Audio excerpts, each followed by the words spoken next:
ማርነስም ስትበር ወደ ማዲያው መታ የማዲያውን ሱቅ ዝግ ነው የሚለውን በበሩ ላይ ያለውን ጽሑፍ ወደ ውጪ እንዲታይ በማድረግ በሩን ዘግታ ወደ ውስጥ ትገባለች። ማርነስም በሱቅ ውስጥ ድምጿን ሳታሰማ ወደ መታጠቢያው ቤቱ ስትጠጋ ብሪያም ከመታጠቢያ ቤቱ ስትወጣ ይገናኛሉ። ማርነስም በብሪያ ላይ ሽጉጥ ደቅና በመሳለቅ እጅ እንድትሰጥ ካዘዘቻት በኋላ እጇን በካቴና አስራ ወደ ውጭ ይዛት ትወጣለች።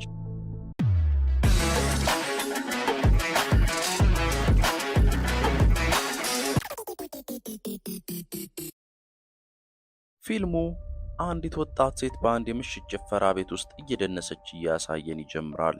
ቀጥሎም አንድ ሰው ወደ እሷ ቀርቦ ያናግራትና እሷም ባናገራት ሰው ሐሳብ ተስማምታ አብራው ስፍራውን ለቃ ትሄዳለች። ጥቂት ቆይቶም ይህቺ ሴት ተጠልፋና ታፍና እንመለከታለን። ፊልሙም ሲቀጥል ብሪያን እናገኛታለን። ብሪያ በካሊፎርኒያ ግዛት በሳክራሜንቶ ከተማ ውስጥ የምትገኝ ጋዜጠኛ ስትሆን ብሪያ ለረጅም ጊዜ ልታሳትመው ስትሰራበት የነበረውን ታሪክ አለቋ ጋር ለሌላ ጋዜጠኛ ሰው በመስጠቱ በእጅጉ ታዝናለች። ከዛ በኋላ ብሪያ ከእጮኛዋ ጆንና ከጓደኞቻቸው ዳረንና ከዳረን እጮኛ ማሊያ ጋር ራት ሊበሉ ወደ አንድ ሬስቶራንት ያመራሉ።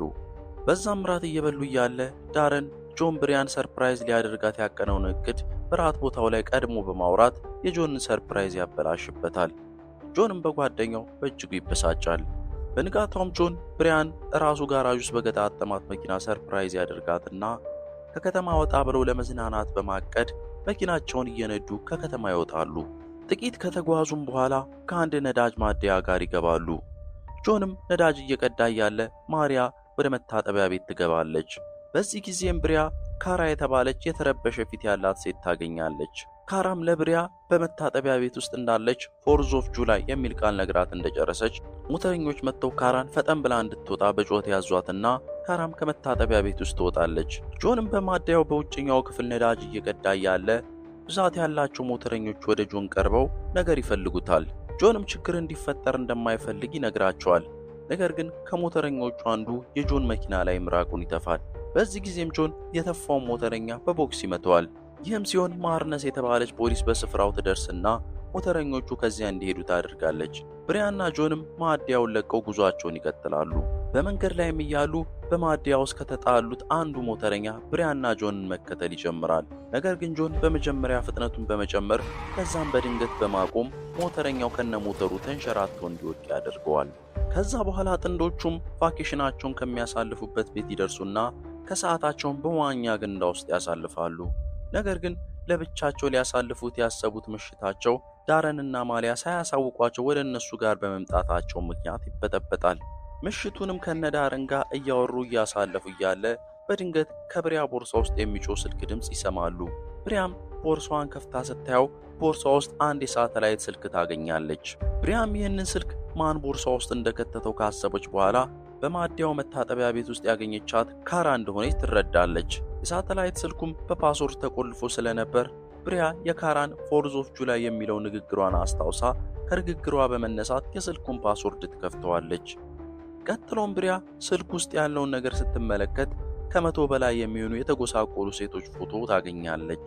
ብሪያም ወዲያው ፖሊስ ለመጥራት ትወስናለች። ነገር ግን ዳረን ጆንና ማሊያ ከዚህ በፊት ግንኙነት እንዳላቸው በማውራት ብሪያን ፖሊስ ከመጥራት ያስቆማታል።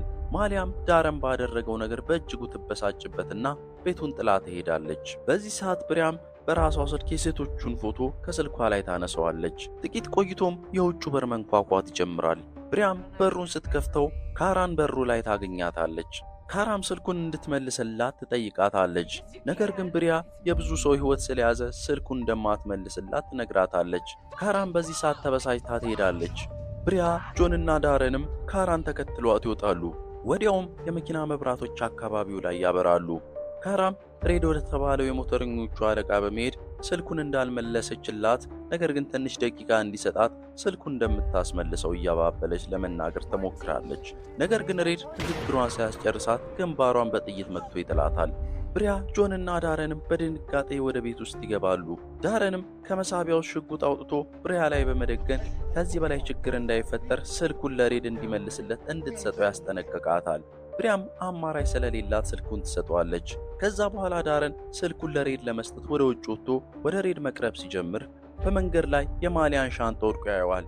በዚህም እነዚህ ሰዎች ማሊያን አፍነው እንደወሰዷት ይረዳል።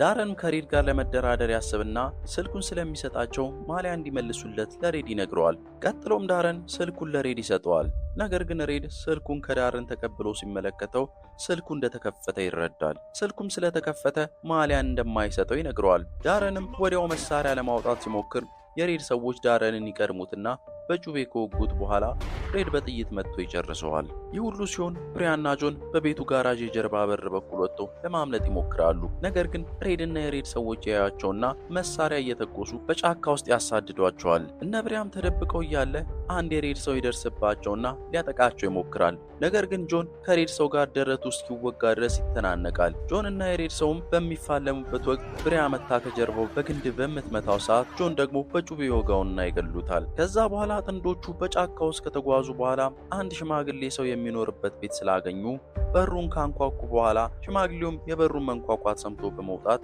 እነ ብሪያን ወደ ቤቱ ያስገባቸዋል። ብሪያም የሽማግሌውን ኮምፒውተር እንድትጠቀም ትጠይቀውና ሽማግሌውም ሰው ስለፈቀደላት በስልኳ ፎቶ አንስታ የነበረችውን የሴቶቹን ፎቶ ወደ ኢንተርኔት ላይ መጫን ትጀምራለች።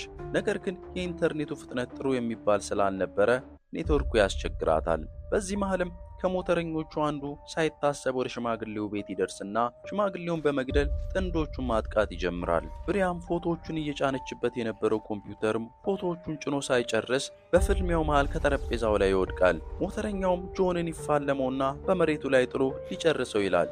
በዚህ ሰዓት ብሪያም ከሞተረኛው ኋላ መታ ጀርባውን በቢላዋ ትወጓለች። ጆንም ከብርቱ ፍልሚያ በኋላ የሞተረኛውን መሳሪያ ነጥቆት ግንባሩን ብሎ ይጨርሰዋል። ነገር ግን ጆን እጅግ ተጎድቶ ስለነበር በመሬቱ ላይ ይወድቅና ከዚህ እንድታመልጥ የሽማግሌውን መኪና ቁልፍ ቀደም ሲል ከጠረጴዛው ላይ እንዳነሳው ነግሯት ከሰጣት በኋላ ሕይወቱ ያልፋል። ብሪያም በጆን ሞት ስቅስቅ ብላ ታለቅሳለች። ብሪያም ቤቱን ለቃ ከመሄዷ በፊት ጆን ፕሮፖዝ ሊያደርጋት ያዘጋጀውን ቀለበት ከኪሱ ወድቆ ታገኘውና በጣቷ ላይ ታደርገዋለች። ብሪያም ወደ ውጭ ወጥታ መኪናውን አስነስታ ለመሄድ ስትሞክር እነ ሬድ ደርሰው ይዟታል። በዚህ ሰዓትም ሽማግሌው ቤት በገቡበት ሰዓት እነ ጆን ለፖሊስ ደውለው ስለነበር እነ ሬድ ብሪያንን እንደያዟት ማርነስና ሌላ አንድ ረዳት ፖሊስ በስፍራው ይደርሳሉ። ማርነስም በስፍራው ከደረሰች በኋላ ወዲያው ልውጥ ትልና የሥራ ባልደረባዋን በመግደል እነ ሬድን ለምን ሴቶቹን በስነ ስርዓት አትይዙም ስትል ታንባርቅባቸዋለች። በዚህም ብሪያ ማርነስም ከነሬድ ጋር አብራ የምትሰራ አታላይ ፖሊስ እንደሆነች ትረዳለች። ጥቂት ቆይቶም ብሪያ ከታገቱ ሴቶች መሃል ሆና ትነቃለች። ከታገቱት ሴቶች መሃልም ማሊያ ትገኝበታለች። ብሪያም ለማሊያ ጆንና ዴረን እንደሞቱ ትነግራታለች። ከዛ በኋላ ሬድና አንድ የሬድ ሰው ብሪያ ከብዙ ሴቶች ጋር ወደ ታሰረችበት ክፍል መጥቶ ብሪያን ለራሱ ስለተመኛት ትንኮሳ ማድረግ ይጀምራል። በዚህ ጊዜ ብሪያም በእጇ ስትዳብሰው ባገኘችው ሚስማር የሬድን አንገት ከወጋችሁ በኋላ ደጋግማ በድንጋይ ትመተዋለች።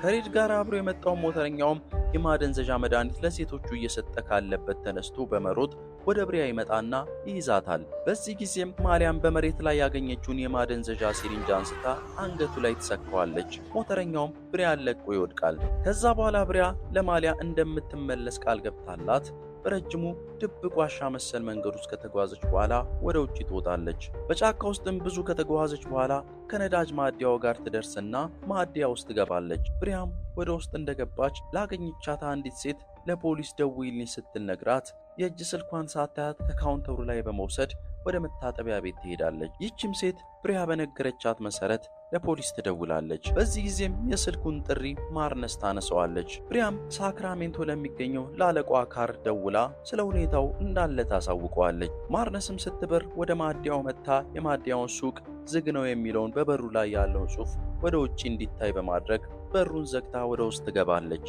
ማርነስም በሱቁ ውስጥ ድምጿን ሳታሰማ ወደ መታጠቢያው ቤቱ ስትጠጋ ብሪያም ከመታጠቢያ ቤቱ ስትወጣ ይገናኛሉ።